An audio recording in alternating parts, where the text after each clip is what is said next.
up to Alter Ego to continue the streak.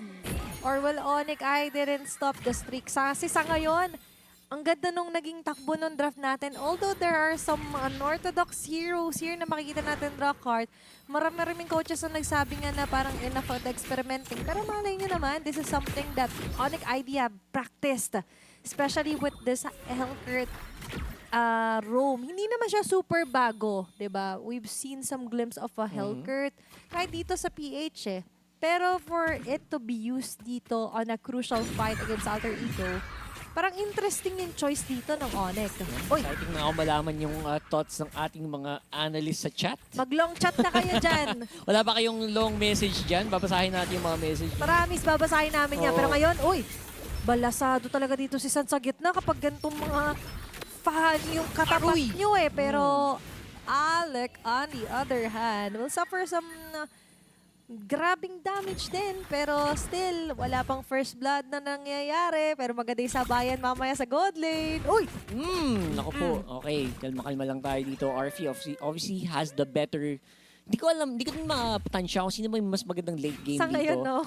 Pero for sure, si R yung pinaka-target dyan for sure. And Yasuke with the first blood, isa sa mga dahilan kung bakit hindi mo talaga pwedeng bitawan ng Fanny basta-basta.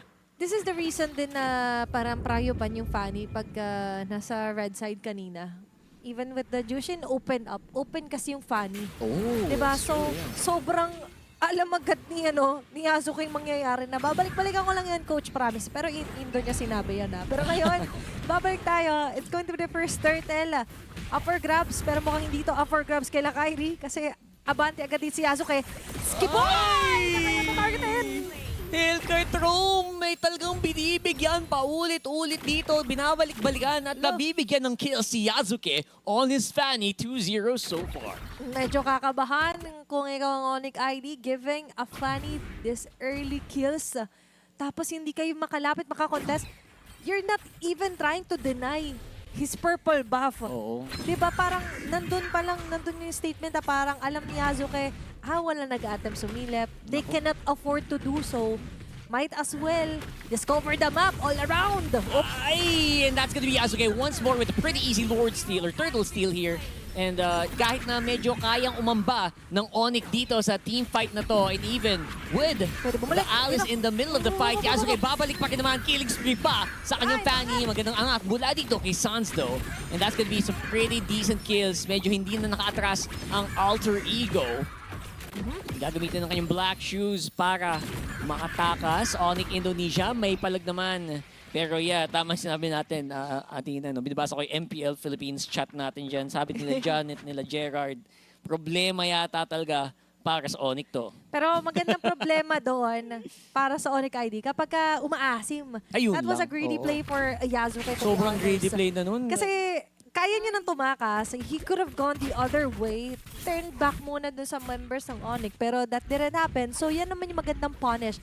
Just a snappy punish here for ONIC ID is everything. Kailangan talaga nila maging sobrang wary dun sa mga overextension na ginagawa ni Yasuke. And they could actually potentially win this game. Pero kung potential pa lang naman, syempre, wala pa namang sigurado. Alter Ego on the other hand could just try and limit those kinds of moves. At ngayon, Kyrie, finally we see some movements, some vision going on to the jungle ng Alter Ego. Yeah, tama din siguro to go for that purple buff. You wanna try to deny yung purple buff mula kay Yasuke dito. At least try, di ba? Ang problema dito, maganda yung zone nila eh. Yung threat nila dyan, si Alec. Tsaka, Dun sa kanyang Kalea. yung maganda dito, if ever, para sa ONIC ID, try to delay as much as possible, as long as possible. Hindi ma-delay agad. At least nandun yung try. Diba? Try and try. Try and try lang. Until you... Ayun na yan. Kayo nang bahala. Kayo Fill nang in bahala. the banks. Pero ngayon, filling in the gaps against Alec. Andiyan na Naku si po! Yasuke! Piligiran pa sa harapan and Alec going for Tsunami Slam. Yasuke free na free lang to do whatever he wants. Pero may ganti naman. May konting balagbag coming in from Sans, coming in from the Throne of Ruin of Lutpi. Nasa harapan and Alice gonna be doing some pretty decent work. Double kill para sa kanila. Ito yung game changer talaga yung nasabi na, oo nga, Alice is the perfect in-between na hinahanap natin na medyo kulang for ONIC ID. And the outplay here for Yasuke was enough, yes, pero True. ang maganda dito for ONIC ID, nagagawa nila ng maliliit na mga butas eh. Pwede din kasing bumabad yung Alice, di ba? Hindi siya masyadong takot na mag-engage. Even though wala silang hard lockdown para dun sa Fanny. At least. Yeah, at least may pwedeng mag-soak ng damage and make sure na hindi punong-puno yung buhay. Eh kaso, si Kiboy, nadaanan na drive-by.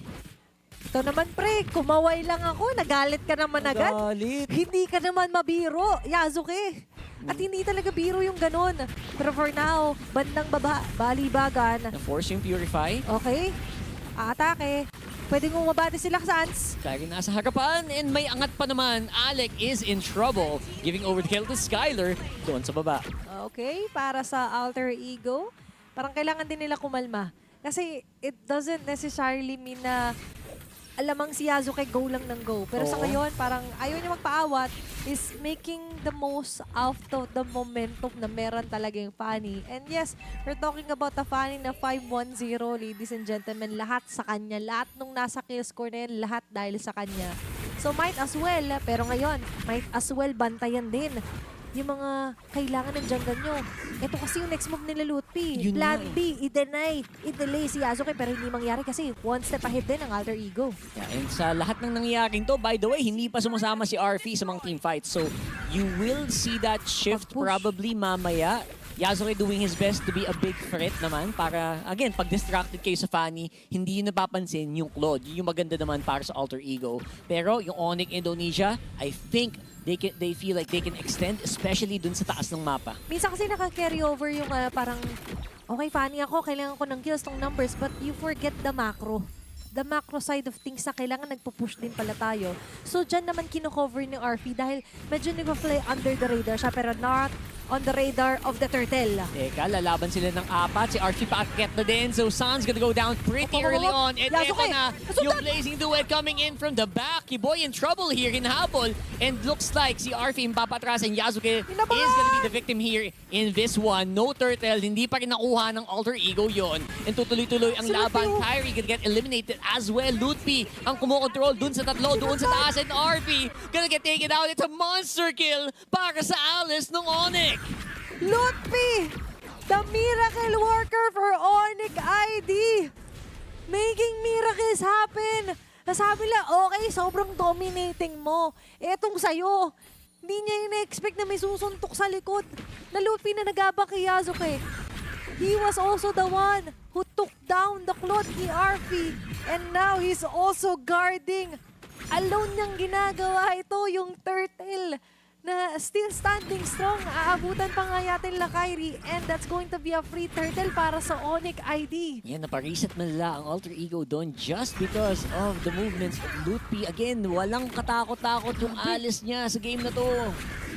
Just when you thought na baka nalugi sila sa draft, there comes an Alice, ang alas ng ONIC ID. Pero sa ngayon, siya yung pinagdidiskitahan. There's a smooth criminal. Smooth exit para sa kanya. Oh, ang lakas kasi wala pa masyadong anti-heal yung ONIC Indo, yung alter ego dyan. Napapansin ko, ang daming tumitira sa kanya pero hindi nagpa-proc yung anti-heal marker. And Lutpi can do whatever he wants. Buhay na buhay dito sa teamfight na to. Yasuke na sa harapan as well. Trying to go for someone. Trying to go for Sans maybe. Pero again, hindi mo pwedeng ignore na yung Alice na to. Monster kill yan. Naka-build up na din ng items. Ganito rin yung ginagawa niya. Kapag inatake si Sans, sige ulti ka Sans, as didikit lang ako. Para habang dumidikit si Yasuke, pinipilit na humanap ng opening kila Sans, nadadamay, di ba?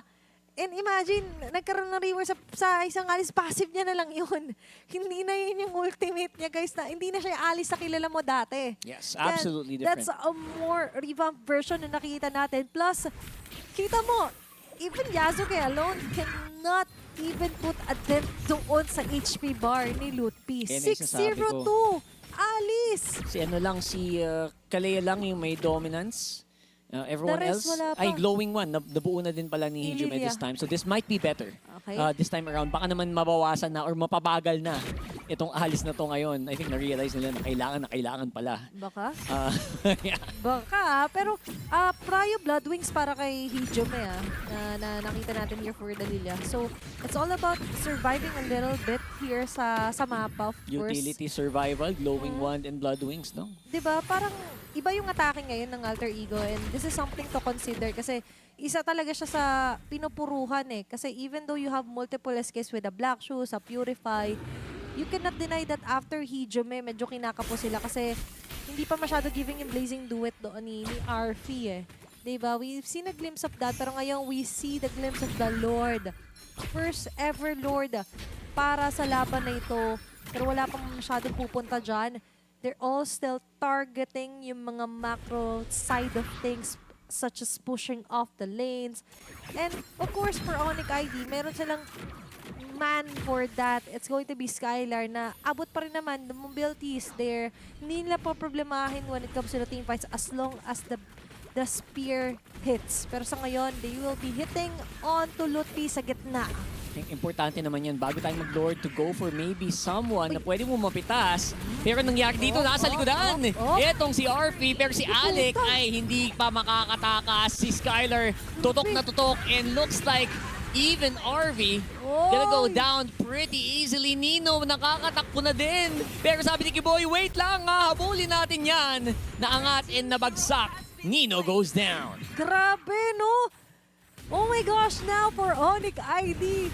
Sabi ko walang nabasa tumama yung Spirit of Destruction kahit close proximity, hindi nagkatubili si Skylar. This is it. Sabi nga hindi, chase kung chase. That's Diba gonna be... kung may instant replay lang nun, ni-replay ko na. Pero pasensya na wala, i-back nyo na lang ng 30 seconds yung nangyari. That was perfect. That was perfect for Oni. I think lahat ng masasamang bagay na pwede mangyari sa Alter Ego nangyari na doon. Arfi going down very early in the fight. That means naubos yung DPS nila. And di din basta-basta makaharap si Yasuke. And now, Alter Ego ang nakadepensa. Tama kayo, nabitag out dito si Arfi. Plus, the point ng, eto nga, ang ganda nung chase, ang ganda lagi nung efficiency ni Skylar. Diba? To use the SOD offensively, ganun. Pang-opensa, pang-habol, hindi pang-escape, hindi pang-clear ng wave. Talagang pang-takedown. Hindi nila gaanong nagagamit din si Alec dito. Parang laging naiiwang mag-isa. Hindi maka-tsunamis lang. Or pag may na-tsunamis laman siya, eh talaga namang Purify ang nakakaharap niya. And there you go, the DPS is real. RP, sabi niya, Seka, subukan natin. Kaso wala nang depensa dito or wala nang opensa masyado since tanggal na din. Ay, sa baba pala. Kiboy. So, Black Shoes, of course, gonna be the clear. Tatanggal ang kanilang inhibitor turret dito. May konting mga dulas sa kable. Pero Yasuke mukhang mapapatras ang ibang miyembro ng ONIC dito. Nakipagsabayan pa rin ng kampasan. And there you go! Tsunami Slam ensures na tatanggal si Skylar. Okay. Alter Ego trying to follow up as much as they can. Hahabulin si Lutfi even through it all.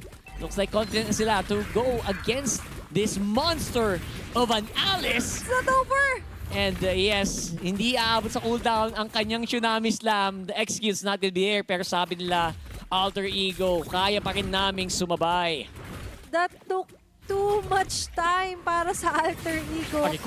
At ang ending, nagka-round 1 na sila sa taas. Doon nila Lutfi, napatay na nga si Kiboy, nabuhay na si Kiboy doon sa baba. Hindi pa rin nila napapatay itong si Lutfi. So for Alter Ego, the next move was that, sige, try lang natin, pero pag hindi nag-succeed, kailangan din natin bantayan yung base natin. Nautakan sila doon ng ONIC ID. That's a base turret destroyed sa bandang baba pa. Pero okay lang, papabor ng slide kasi yung Lord na magre-respond ay sa bandang baba naman ng mapa. Pero hindi pumapabor right now for Alter Ego is yung proficiency talaga dito ni Skylar when it comes to the Moskov. Check lahat nung kaninang hinahanap natin. You need the marksman that could deal a lot of damage and sobrang likod sa mapa. Check Moskov. You need an XP laner that could hold well pagdating sa front lines. You have the allies. Check agad for Lutfi. Now, ONIC ID is hitting the right marks. Pero ngayon, it's up to them to be very consistent dun sa mga marks na nahihit nila laban sa Alter Ego. Yeah, yung ads na yan, I think at this point should be controllable naman. Habang tumatagal kasi, sumasakit na din si Arfi. Pero ang problema dito, I think kailangan niya humabol na sa damage ni Hijome. Like, medyo scene zone lang yung mga, yung mga bobati niya eh. Medyo... yung mga glooms. Kailangan mag-keep up. Kailangan tignan, maigi. Pero ngayon titignan din natin maigi ang atake nila Kyrie. Just roaming around the map. Loot me. Mata kay Lutfi. Okay, malupit din ba yung magiging call dito ng Alter Ego? Oh, si Azuke na-stun and muntikan pang pumanaw. And dahil dyan, I think that should be a pretty easy lord for ONIC. Alam nilang mag-regen muna ang Fanny na yan. Pero Okay. sabi ng Alter Ego, teka, try nating i-delay si Lutfi. Maunat ba yan? Sige, unahin natin. And looks like humaharap na nga ang Nino. Humaharap din si Kyrie. He's actually pretty low. Yasuke on the hunt. Skylar hunting him down. Pero looks like si Lutfi pa yata ang mabibigyan. And there you go. The Alice is still alive. Lutfi goes down eventually. Oh, habang nagkakagulo silang lahat. May Yung wild keyboy na Oh my God, umatake! Kiboy! Coming in from the back. RP goes down. Nahanap yata ng ONIC yung gusto nilang gawin doon. Sa kanila ang Lord. Sa kanila din ang push. Pero look at Yasuke, hindi pa siya tapos. Hindi pa siya susuko. Kiboy going for the split. Kiboy! This could be really bad. Kiboy goes down. And there it goes. Muntikan pang ma-burst yung base nila. Okay, it's hunting time para sa Alter Ego. Hindi pa pahig na basta ganun-ganun na lang. Pero may Lord silang kailangan tunawin dito, Rockhart. Aray ko. Grabe. Muntikan pang makaisa. Lahat ng nanonood ay na-shock sa mga pangyayari. Na-split yung mapa sobra dun. Next thing that we know, may Hillcourt na nagmamarcha sa taas, pumuputas ng base, nag-lock tower. That wasn't on my bingo card today. Pero ngayon para sa Alter Ego, it's all about defending their court dito sa knockout stage. Gusto nila mapanatili sa taas. Pero minsan kahit nasa taas ka na, kaya ka pa rin batuhin. At ngayon, dito muna tayo sa ating instant replay. Ano nga ba yung mga nangyari dito? Yeah, it looks like a 4v5, di ba? I'm sure aware naman yung Alter Ego dito. Pero sabi nila, you know what, bilisan na lang natin. Try nating i-burst down agad-agad. Pero ang problema dito, nung nakuha na ni Kyrie yung Lord, doon lang nila na-realize na, teka, kailangan nang umatras. Ang tagal pala natin doon. Tsaka ano, nakakatakot yun kay Yasuke. Tinamaan pa pala siya ng SOD. Nung tumataka siya, so he didn't really have a choice sa mag-U-turn. Tapos mag-steal muna doon sa mga minion wave. Konting lifesteal. Pero hindi kasi, if ever di rin siya umuwi, endable talaga sila doon. Kita mo naman, dalawang hampas na lang yata kailangan ni Kiboy doon. Sobrang committed ni Kiboy na you're falling down. Either way, sa pag-split push ko man yan, sa Lord take man yan, but now Alter Ego isn't giving up. Siyempre, nandun pa rin yung farm potential na ngayon, unti-unti na rin nahabol. And so far, even onto the Lilia, finally getting his lightning truncheon. Ayun. Ito yung hinahanap natin kasi kanina parang hindi ganun ka-smooth pa yung mga Boba Pearls na Boba meron Pearls. siya dito. Masyado pang sweet eh. Kailangan talaga may konti ng spiciness. Pero sa ngayon, Nino ngayon na pagdidiskitahan, pinagkakaguluhan, the purple buff will be denied laban kay Yasuke. Ayan na, step 1 na yan. Kung may kalaban kang Fanny, always eyes on the prize. Yung purple buff niya na kailangan to go for a play. Speaking of going for a play, Nako! Alec nagamit yung flicker niya to Nako! try and get a pick-off, pero hindi yun gagana. And yun yung tanggal na yung conceal, tanggal na yung flicker doon sa Kalea. That's a problem for Alter Ego. Medyo napan ako kung may Lord eh. May Lord ulit dito sa baba. Butas ang base ng Alter Ego. Walang flicker yung Kalea nyo. And even the conceal for a few seconds is not there yet. So next move, ngayon, kailangan gumawa ng paraan nila. So kaya naman -1. Ito yung makulit kanina ka pa dito sa taas. Eh yan na nga, nahuli na ang kanina pa niyang ginahanap-hanap. It's a 4v5 dito sa Lord na to, and this could be very, very bad for ONIC. Here comes Yasuke with the play, and the steal is gonna happen! Yun na nga, Alter Ego gets the Lord. Napuno ulit ang buhay ni Hijume, and that is gonna be 3 down, or 2 down rather, for ONIC. And now, may Lord sa baba na mamarcha. ONIC ay yun naabot naman para sa depensa. Dito sila Kiboy. But man, grabe yung hunting instincts doon nila Yasuke. Keeping an eye out for Kiboy. Grabe dedication nila. And finally, we've seen some great na mga attempts dito for Alec, even without the flicker. Enough naman na yung mga tidal strike. Okay lang, even the surge of life at best, basta nandoon siya sa team fight. What matters the most is yung presence nila, mas ramdam dun sa Lord take na yon. Yeah. And for Yasuke to be able to steal the Lord out of the Sky King. Ngayon yung Lord mamarcha sa may bandang baba. Oh, Yep, here we go with a Knock up. huge knock-up coming in from the Kalea. Maklear naman yung Lord and they're gonna have some decent DPS. Makapasok Pero makakapasok nga and nasa likod si Kiboy! Nahanap si Alec! And that is a problem for Alter Ego. Akala nila makakadali na. Pero hindi pa pala ang RP. Gagamitin ng Wind of Nature to stay alive while doing the DPS. And looks like it's gonna be a successful defense for ONIC. okay, sobrang madugo. Ano naging trade-off natin doon? Even Kiboy, I was actually looking forward na kung titikdown niyo si Yasuke. Pero alam na ni Yasuke kasi nabawasan sila ng isa. And then, Kiboy would most likely target him. So, mauna-una na lang dito sa ganong klase ng mga pickups.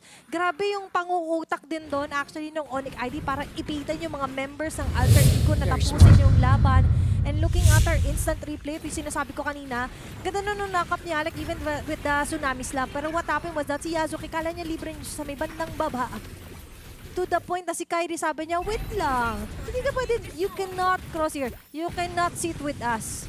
You cannot sit with us, diba? Inawat niya at ngayon, extended yung laban natin. 21-minute game time para sa game number 2. Yeah, it's gonna be the patience game dito, no? I mean, both teams, dalawang inhibitor ang nawala. The goal lead, very negligible, halos wala. Literally, halos wala na yan. Wala It's na. all gonna boil down to the flow of the minions, how much you can control, and kung sino ang makakuha ng ating susunod na Lord or team fight. Okay, sakto. Nakita natin ngayon for Alter Ego na it's all about clean up muna. Sentry is there. Kita ngayon, may gumagapang dito. Eagle 1, may gumagapang. Naghahanap. Kita-kita ko, nagkiklear oh. So ngayon, medyo minus man sa isang member na abante. Pero that's a Moscow. He could easily catch up. Pero kailangan mo na matinding cleanup if you're ONIC ID. Pero when you're Alter Ego, Spicy! medyo kailangan nilang ingatan yung ganong mga klaseng pagbabanda sa harap nila, Kyrie. Nako, kita ko si Kiboy gagawa ng play ito. Either split Nakahijom push eh, or pitas. Hindi siya nakikita dito. Nino, of course, nasa harapan. And of course, kailangan din nilang kontrolin kung sino man yung nasa mga paligid na bush dito around the Lord. Look at the Hellcourt on the map. Wag yung Magpapaligitin. mapapabayaan yan. And Ay, look at him, he's going straight for the Pipilit, turret. no! And he takes out the inhib. Okay, he needs a reaction from Alter Ego pero hindi yata magre-react basta-basta sa kanya iba. Habang nandun yung Fanny sa taas, dito nagkakagulo na!